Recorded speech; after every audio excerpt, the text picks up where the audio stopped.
राष्ट्रमाता राजमाता अहिल्यादेवी, संत बसवेश्वर, संत सेवालाल, स्वर्गीय विश्वनाथ प्रताप सिंग, स्वर्गीय लोकनेते गोपीनाथरावजी मुंडे आणि ज्या ज्या महापुरुषांनी महामानवांनी ओबीसी आणि बहुजनांच्या कल्याणासाठी आपलं पूर्ण आयुष्य झिजवलं, या सर्वच महापुरुषांना महामानवांना माझा मानाचा मुजरा आणि त्रिवार अभिवादन. बांधवांनो, गेल्या 2 वर्षापासून खरं तर या राज्यामध्ये विशेषतः मराठवाड्यातून ओबीसीचं आरक्षण संपवण्यासाठी सर्वच राजकीय प्रस्थापित समाजातील नेत्यांनी ते केलेलं षडयंत्र खरं तर ओबीसी बांधवांना हे बरेच दिवस कळलं नाही.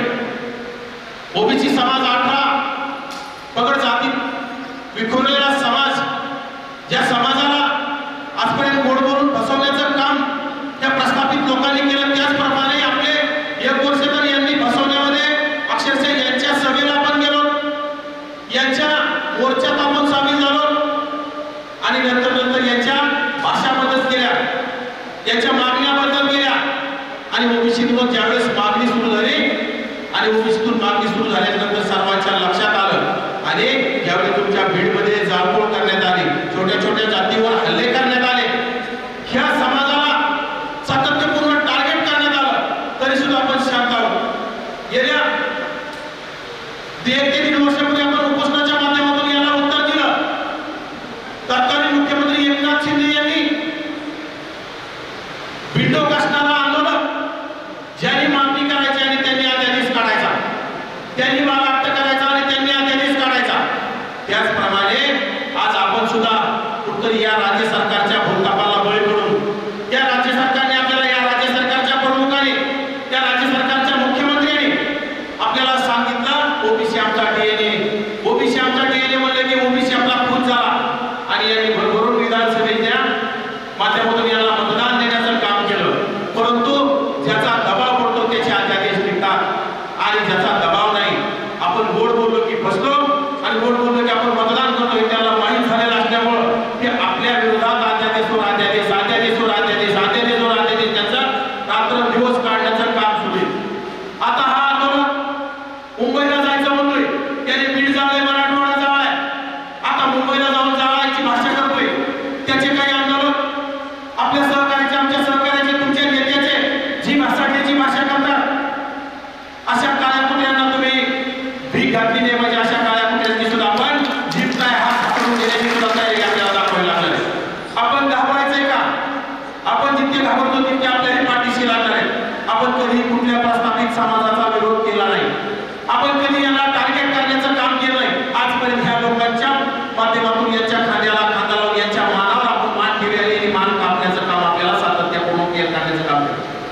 या 18 पगड जातीतील 12 गुन्हेगार, 18 गुन्हेगार आज यांच्याकडेच काम करत असताना आरक्षण काय, आरक्षण कुणाला मिळत असतं? जो जातीनं मागास असतो, गेल्या पिढ्याने पिढ्या वर्षानुवर्ष जो मागास जातीमध्ये जन्माला येतो, ज्याला जातीच्या नावावर हिणवलं जातं, अशा लोकांना आरक्षण मिळतं. परंतु इथं प्रस्थापित म्हणून घेणारा जर तुमच्या मागास वर्गात आरक्षण मागत असेल तर या राज्यामध्ये संविधान आहे की नाही? या राज्यामध्ये काय चाललंय? या राज्यामधले मुख्यमंत्री झोपले काय? या राज्यामध्ये दोन्ही उपमुख्यमंत्री झोपलेत काय? या राज्याचे मंत्री करताय काय? ओबीसी मंत्र्यांना टार्गेट केलं जातंय, ओबीसी मंत्र्यांचा आवाज दाबला जातोय.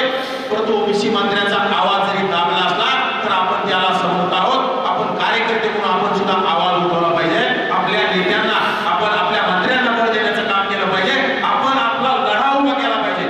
ज्याप्रमाणे आंतरवाली सराटीचा 5वी नापास माणूस जर कुठलाच अभ्यास नाही, कुठला अध्यादेश काढला, त्याच्या बाजूने काढला तरी ते आमच्या विरोधातच काढला, आम्हाला तोच पाहिजे. आता काल त्यांच्या एससीबीसीच्या माध्यमातून उपसमिती नेमण्यात आली, तेव्हा तुम्ही आमच्या विरोधातच येते. अरे तुमच्या फायद्याची समिती असताना सुद्धा नाही, आम्हाला ओबीसीतच पाहिजे. आणि खरं तर माझं ओबीसी बांधवांना कळकळीची नम्र विनंती आहे, 18 पगड जातीतील 12 गुन्हेगार, 18 गुन्हेगारांनी हे काम उघडून ऐकलं पाहिजे. खरं तर आज प्रसार माध्यम तुम्ही महाराष्ट्रभर लोक ऐकत असतील, त्यांनी कान उघडून ऐकलं पाहिजे. या प्रस्थापित या बिंडोक जरांगीला गरीब मराठ्यांना आरक्षण द्यायचंच नाही. गरीब मराठ्यांच्या मुलांना शिक्षण आणि नोकऱ्यामध्ये आरक्षणामध्ये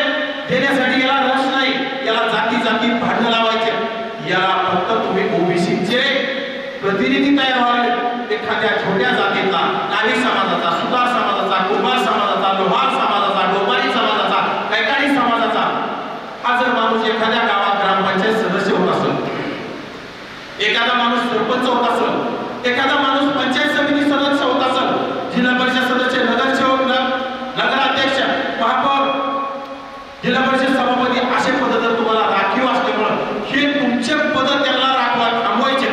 तुम्ही प्रतिनिधित्व तुमचं स्थानिक स्वराज्य संस्थेच्या सभागृहात तुम्ही गेले नाही पाहिजे आणि त्याला त्याच्यामध्ये भ्रष्टाचार करायला कोणी थांबवायला आवाज उठवला नाही पाहिजे. यासाठी हे चाललेलं मोठं षडयंत्र आहे. हे एकट्या बिंडोक जरांगेचं नाही, हे एकट्या बिंडोक जरांगेच्या झुंडशाहीचं नाही. या राज्यातील आपण अनेक वर्षापासून ज्या माणसाला आपण शेतकऱ्याचा जाणता राजा म्हणत आलो, फुले शाहू आंबेडकरांच्या विचारांचे पायी पडत आलो, त्या शरद पवारांनी हे केलेलं षडयंत्र आहे. एकनाथ शिंदेला शिशु शिवसेनेतून बाहेर पडल्याच्या नंतर स्वतःच्या गद्दारीचा ठसा पुसवण्यासाठी, मराठा समाज जवळ काढण्यासाठी हे केलेलं षडयंत्र आहे. आणि त्यांनी रातोरात अनेक अध्यादेश काढण्याचं काम केलं. आणि आता हा आंदोलक मागतोय काय? सगळ्या सोयऱ्यांचा अध्यादेश. सगळ्या सोयऱ्यांचा अध्यादेश जर काढला तर मागवलं नुसता ओबीसीचं आरक्षण संपणार नाही. ओबीसी, एससी, एसटी सर्वांचं आरक्षण संपुष्टात येईल. त्यामुळे नाते गोते सर्व मिसळून जाण्याचं काम जर हे होत असेल तर हे एकट्या ओबीसीसाठी धोका नाही, हा एससीसाठी धोका आहे, हा एसटीसाठी धोका आहे. खरं तर माझ्या या ओबीसी बांधवांसोबत या दोन्ही भावंडांनी सुद्धा खांद्याला खांदा लावून या लढाईत उतरलं पाहिजे. परंतु काही बांधव कुठेतरी भूलतापांना बळी पडतात, काही चिरीमिरी, काही पाकिटांच्या भूलतापांना बळी पडतात. आज आपल्या धनगर समाजाला ओबीसी मधून केंद्रातून आरक्षण मिळत आहे.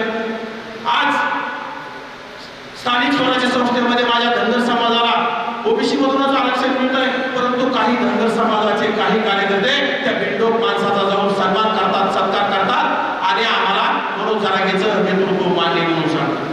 ह्या लोकांना खरं तर आपल्या समाजातील लोकांनी आता जाब विचारला पाहिजे, तुम्हाला मान्य कशामुळे? तुम्ही ओबीसी मध्ये नाहीत का? आणि आपण ह्या 18 पगड जातीतील 12 बलुतेदारांनी, 18 बलुतेदारांनी मराठा समाजाच्या शिक्षण आणि नोकरीच्या आरक्षणाला कधी विरोध केला नाही, आजही करत नाही. परंतु तुम्हाला ओबीसीतूनच का आरक्षण हे हवंय हे आपण प्रत्येकाने विचारलं पाहिजे. खरं तर एसटी मध्ये सुद्धा काही नेते जरांगेच्या खांद्याला खांदा लावून देण्याचं काम करतात, पाठिंबा देण्याचं काम करतात. परंतु त्याला सुद्धा मागचा काळ त्यांनी आठवला पाहिजे. एके काळामध्ये एसटी समाजाच्या बांधवांच्या गळ्यामध्ये मडकं आणि कमरेला झाडू बांधलाय, ते कोणी बांधलाय तुम्ही आठवण्याची वेळ आली आहे. तुम्हाला थुंकायला सुद्धा अधिकार नव्हता, तुमचे पावलं सुद्धा दिसले नाही पाहिजे असा तुम्हाला प्रतिबंध होता. ते तुम्ही विसरून घेऊन कसं चालणार आहे ते तुम्ही मागचं आठवलं पाहिजे. तुम्हाला त्या काळात सुद्धा 18 पगड जातीतील 12 बलुतेदारांनी, 18 बलुतेदारांनीच आपलं म्हणलेलं आहे. त्यामुळे आज सुद्धा आपण याच्या खांद्याला खांदा लावला पाहिजे. आज जरांगे मुंबईला 19ला जायचं म्हणताय, आपली कुठली तयारी नाही, आपण सगळे शांत आहोत. आणि गेल्याच्या नंतर हे राज्य सरकार गेल्या अनेक दिवसापासून माझा जीव दबाव टाकतो, त्याचा अध्यादेश निघतोय. आणि जर आपण त्यांनी अध्यादेश काढला, आपल्या विरोधात जर सगळे अध्यादेश निघले, राहिलं आरक्षण जर गेलं तर आपण करायचंय का? आपण शांतच राहायचंय का?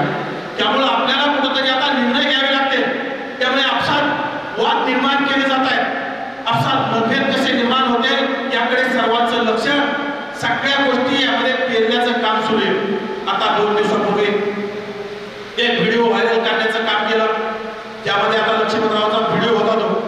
ठीक आहे, ते बोलले असतील, नसतील बोलले, परंतु त्यांनी सांगितलं मी ते बोललो नाही, मी असं बोलणार नाही. मग आपण आपल्या माणसावर विश्वास ठेवला पाहिजे. ठीक आहे, बोलले असू द्या, परंतु ते कोण आहेत?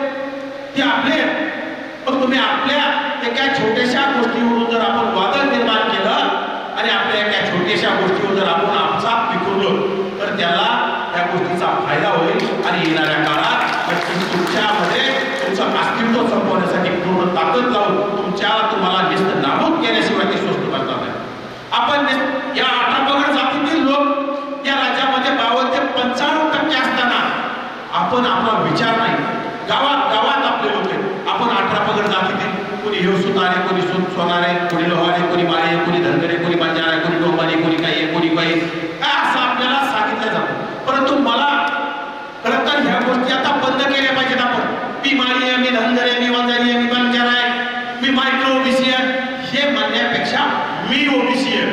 ही म्हणण्याची ती वज्रमूठ दाखवण्याची आता वेळ आली. तुम्ही जर एक एक जर करत गेले तर एक एक तुम्ही संपल्या जातात. आणि हे सगळं त्या झुंडशाहीला तुम्हाला संपवायचंय. आणि ही झुंडशाही मूळ बीड जिल्ह्यात आता अतिशय जोमाने काम करत आहे. त्या बीड जिल्ह्यातल्या झुंडशाहीनं मी खरं तर संतोष भैया देशमुखांच्या हत्येचा निषेध करतो. संतोष भैयांचे मारेकरी कोणी असू दे, आम्ही कधी म्हटलो नाही मारेकऱ्यांना पाठीशी घाला. मारेकरी जे असतील त्याला त्यांच्यावर कारवाई होईल. महादेव मुंडेच्या प्रकरणात सुद्धा मी प्रसार माध्यमामध्ये तेच बोललोय की महादेव मुंडेच्या जे कोण मारेकरी असतील त्याला अटक झाली पाहिजे, त्यांच्यावर कारवाई झाली पाहिजे. पण तो बिंडोक जरा घ्या, देशी पिणारा जरा घ्या, इथं येऊन जर त्या फक्त ह्याच दोन प्रकारावर आवाज उठत असेल तर घनसावंगी तालुक्यामध्ये बोदलापुरी गावामध्ये झरांगेचा अतिशय जवळचा आंदोलन, झरांगेचा सहकारी त्याच्याच गावातल्या सरपंचाने खुलेआम 5-7 जणांनी संतोष भैया देशमुखांपेक्षाही निर्गुण हत्या केली. तिथं क्या ह्या बिंडोक माकडाचं तोंड काय शिवले गेले का? तिथं का बोलत नाही? तिथं का त्यांनी भेट दिली नाही? आणि पुन्हा काय म्हणणार, आम्ही सगळ्या जातीचं नेतृत्व करतो, सगळ्या जातीचं नेतृत्व करतो. हे सगळ्या जातीचं नेतृत्व करत नाही, त्याला फक्त फूट कशी पाडायची त्यामध्ये नेतृत्व करायचं नाही. त्याला तुमच्यामध्ये फूट पाडण्यासाठी घुसखोरी कशी करायची हे सगळं चाललेलं षडयंत्र आहे. त्या झरांगेला मला सांगलंय तू त्या बोधलापुरीच्या कार्यकर्त्याच्या घरी जाऊन भेट दी, त्या कार्यकर्त्याला का न्याय मिळाला नाही त्याची मागणी कर, तिथं एसआयटीची मागणी कर, तिथल्या आरोपींना अटक होण्याची मागणी कर. परंतु उठलं की बीड जिल्हा, उठलं की पंकजाताई, उठलं की धनंजय मुंडे, उठलं की भुजबळ साहेब, उठलं की पुन्हा वडेट्टीवार असतील, उठलं की ओबीसीच्या कोणी नेते असतील. बाकी दुसरं काही याच्या डोक्यात नाही. परंतु आपण सुद्धा आता एवढं ध्यान ठेवायचं, आपला शत्रू उठलं की जरांगे, उठलं की झुंडशाही आपली शत्रू, उठले की जातीवादी आपले शत्रू. आणि खरं तर मला किव यायला लागली. मला खरं तर असं वाईट वाटतं की आज मराठा समाजामध्ये विद्वान लोक आहेत, त्या लोकांचा सुद्धा आवाज या बिंडोक झुंडशाहीनं बंद केला. आणि अभ्यासू लोक या मराठा समाजामध्ये आहेत, त्यांनी आजपर्यंत हे राज्य चालवण्याचं काम केलं, सगळ्यांना सोबत घेऊन चालवण्याचं काम केलं. परंतु ही झुंडशाही जेव्हापासून घुसली त्या लोकांचा सुद्धा आवाज बंद झाला. आणि खरं तर मराठा समाजामध्ये सुद्धा अनेक अभ्यासू आंदोलक आहेत, त्या आंदोलकांचा सुद्धा आवाज बंद करून फक्त एकटा जरांगे ते जरांगेचं वादळ. आता आपण याला आपण जशा तसं उत्तर जर दिलं, ज्याप्रमाणे तुम्ही वडीगोद्रीमध्ये आमच्या आंदोलनाला ताकद दिली, खरं तर मी विशेषतः बीड जिल्ह्याचे प्रथमचा आभार मानेन. कारण की बीड जिल्ह्याच्या ताकदीवर लोक नेत्या आदरणीय पंकजाताईने तिथे एंट्री केली, धनंजय मुंडे साहेबांनी तिथे एंट्री केली, भुजबळ साहेबांची तिथे एंट्री झाली, वडेट्टीवार साहेबांची झाली, आदरणीय बाळासाहेब आंबेडकरांची तिथे एंट्री झाली. तशी या सर्व समाजातील लोकांनी तुम्ही आता नेत्यांना जरी बोलता नाही आलं तर त्यांचे अनुयायी म्हणून आपण आता रस्त्यावर उतरायची वेळ आलेली आहे. आणि आता आपल्याला खरं दिशा ठरवायची वेळ आली. कारण वेळ हातातून निघून गेल्याच्या नंतर पुन्हा काही होणार नाही. आज जे जी आर निघले, माझ्या मते 18 लाखापेक्षा जास्त बोगस मोदी. जर या राज्यामध्ये मराठा जर असेल तर त्याच्यापुढे नुसतं कुजरी लिहिलं तर त्या प्रशासनाने त्याला बोगस कुणबी प्रमाणपत्र वाटप करण्याचं काम केलं. आणि त्या अधिकाऱ्यांना सर्रास आदेश होते की तुम्ही तिथं कू लिहिलेलं जरी असलं आणि मराठाच्या अगोदर जरी कू असलं, नंतर जरी कू असलं, एवढ्या वेगळ्या अक्षरात जरी असलं तरी त्याला देण्याचे आदेश होते. प्रशासनावर प्रेशर होतं आणि गावागावात हे असे प्रमाणपत्र वाटप झाले. आणि हे प्रमाणपत्र आता व्हॅलिड करण्याचं सुद्धा काम सातत्यानं सुरू आहे. आणि ते जे प्रमाणपत्र व्हॅलिड होते, उदाहरणार्थ एखाद्या गावात जर 7 ग्रामपंचायतचे मेंबर, 7 मेंबरची जर ग्रामपंचायत असेल, तशा गावात जर तुम्हाला 1, 2, 3 जागा राखीव सुटतात आणि तिथं जर 5, 7, 10 जर असे प्रमाणपत्र निघले असले तर तुमचा ग्रामपंचायत सदस्य सुद्धा होणार नाही, हे तुम्ही ध्यानात ठेवले. आणि जर यांनी आपल्याला ग्रामपंचायत सदस्य होण्यापासून थांबवले तर आपण येणाऱ्या काळात याला आमदार होण्यापासून थांबवण्याची आता तयारी करावी लागेल. यांनी आपल्याला ग्रामपंचायतचा सरपंच होऊन द्यायचं नाही ठरवलंय, यांनी आपल्याला पंचायत समितीचा सदस्य होऊन द्यायचं नाही ठरवलंय, यांनी आपल्याला जिल्हा परिषद सदस्य, नगरसेवक, महापौर, जिल्हा परिषदेचा अध्यक्ष होऊन द्यायचं नाही असं ठरवलंय. त्यामुळं आपण सुद्धा आता मनामध्ये खुणगाट बांधली पाहिजे. आपण सुद्धा आता ही तयारी ठेवली पाहिजे की आपलं मत आपल्याच माणसाला केलं पाहिजे. पक्षाचा विचार करून आपल्याला काही दिवसांनी चालणार सुद्धा नाही. कारण जर प्रस्थापित पक्षाने, ठराविक प्रमुख पक्षाने जर आपल्याला तिकीट नाही दिले तर आपला उमेदवार अपक्ष जरी असला तर ते निवडून आणण्याची धमक आपल्याला, कारण आपण 55 ते 60% या राज्यामध्ये आहोत. प्रत्येक पंचायत समिती गणामध्ये आहोत, जिल्हा परिषद गटामध्ये आहोत.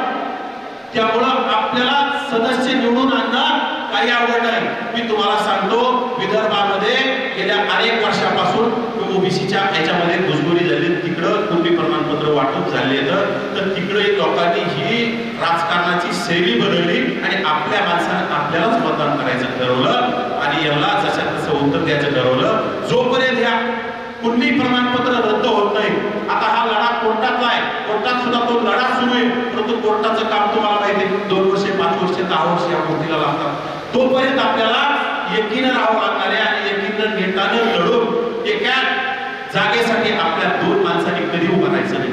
सर्वांमध्ये एक माणूस ठरायचा आणि तिथं उभा राहायचा. सर्वांनी ठरवायचा, एक जण निवडून आणायचा आणि येणाऱ्या काळात जिल्हा परिषद पंचायत समितीचा आता आपण करतो, परंतु येणाऱ्या विधानसभेला लोकसभेला आपल्याकडे येतीलच हिंमत मागायला. आणि आज सुद्धा आपण हे ध्यानात ठेवायचं, जरांगेच्या आंदोलनाला कोण कोण नेते पाठिंबा देतात.